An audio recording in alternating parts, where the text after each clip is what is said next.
นี้ตอนไหนหนักสุดเนี่ยอยู่ที่ตัวที่ทับอยู่ตอนไหนหนักสุดตรงไหนที่ทับอยู่หนักสุดเลยไม่มีทับอย่า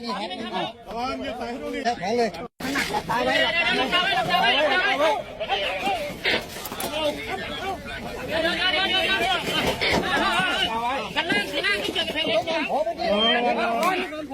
ไม่เป็นไรเดี๋ยวทำมานี่เลยขยับก่อนแบบเดิมโอเคยกขาแล้วไม่เคลื่อนเอา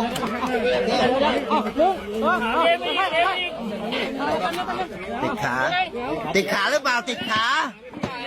ติดโอเคไ